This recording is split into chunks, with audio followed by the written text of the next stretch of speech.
So, what I wanted to talk about today is what we normally do right after class. I just taught, and we normally sit here and speak Greek to each other, right? Yes. And we do it for just 5 or 10 minutes, right? And, well, what are our rules that we just set for ourselves was we must stay in Greek. Yeah. Yes. And we mostly keep that, right? Somehow, yes. Mostly. Yeah, mostly. And my idea was that that would kind of create frustration in a healthy way, that we would want to say something to each other and not be able to, right? Yes. And well, what do we talk about? Describe it. Um, Anything, sometimes we talk about our class and some things which were in class.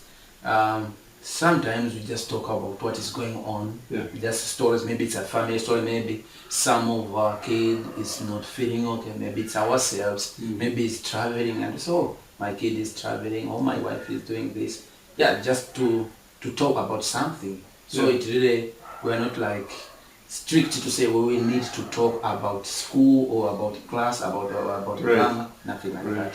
Yeah. Yeah, and at first, so we started, now it's going to be 14 months ago, I think. Yes, yeah, So yes. it was November last year. Mhm. November last year, and now it's January. And last school year, I taught 5 times. We taught 5 times a week. Yeah, yeah.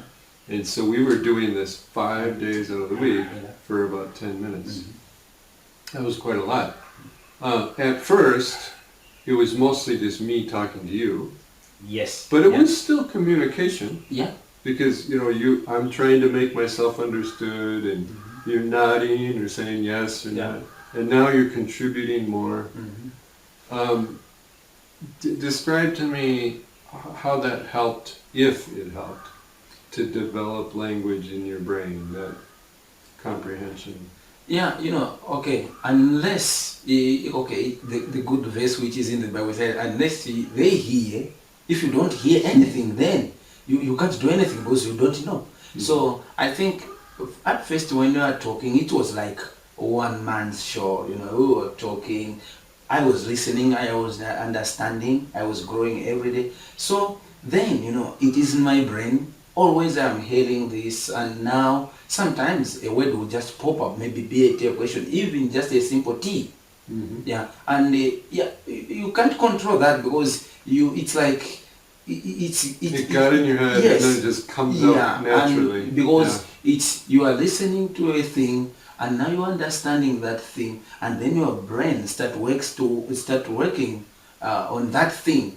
And yes, it's in your brain. Maybe you can't really utter it out well, but for sure, when you are speaking like in Greek, we are chatting, I will laugh because I know, oh, this is funny.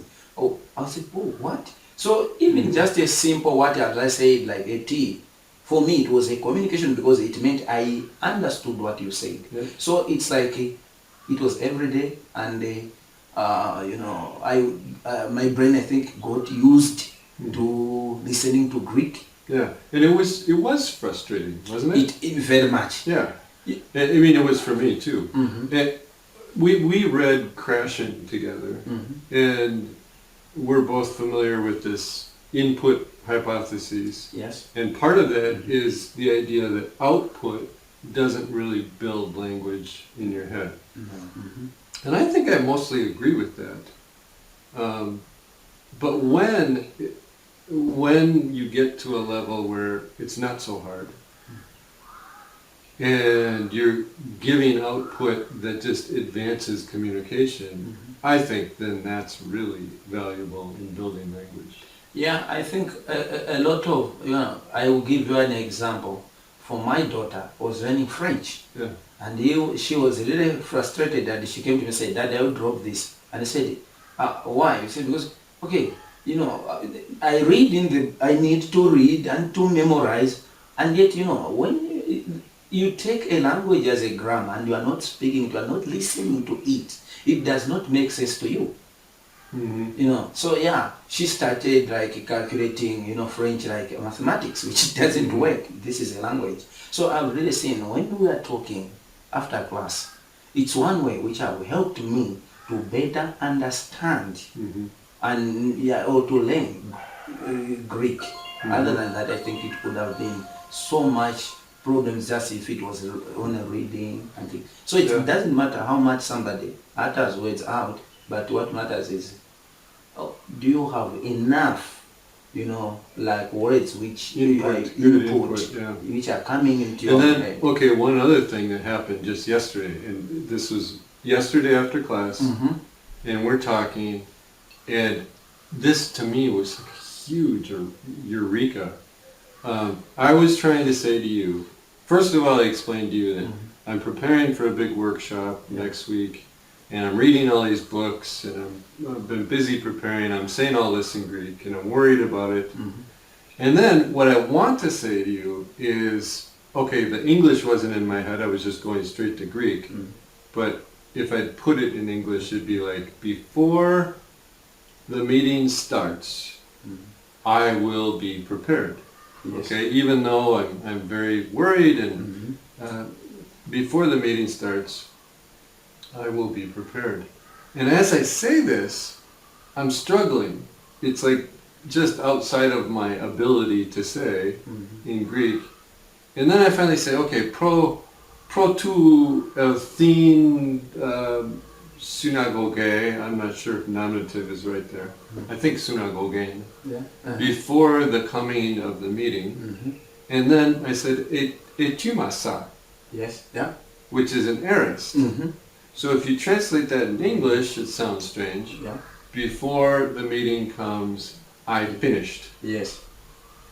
And I was in my mind doubting myself. And then I said, wait, that sounds right to my Greek ear. And there's this thing in the grammar books called an aorist used as a future. Yes. And then we looked it up in a book. I don't know, did you read that page in Campbell? No, I haven't read it. Yeah. Yeah, but I think it illustrates that when you speak Greek, you're looking for choices, and because of the input, sometimes the choice that you make, explains the Greek in a much deeper way than some grammatical explanation. Yeah, it's unless it is in you, and I think if you listen to some things, I think you have an ear of Greek because you have read, you have listened a lot of Greek. Yes, maybe you can't explain really what you want in Greek, but for sure it will tell you, say, no, I think this is not a good way because your ear is not accepting it. It's because you use, both senses. For a language, you need to talk, but also you need to listen what you're talking about. So sometimes what you talk does not make sense into your ear, and then you stop and say... Or in this case, what I said made sense in your ear. Yeah. And it worked. So though you can't really explain it grammatically, but you know that this is true, and it makes sense according to how I am understanding or I'm listening to it. Yeah. So to sum up, doing some even impromptu dialogue, even for a short time, 5 or 10 minutes, over fairly regularly, has really helped both of us. Sure. To advance in Greek. Yes.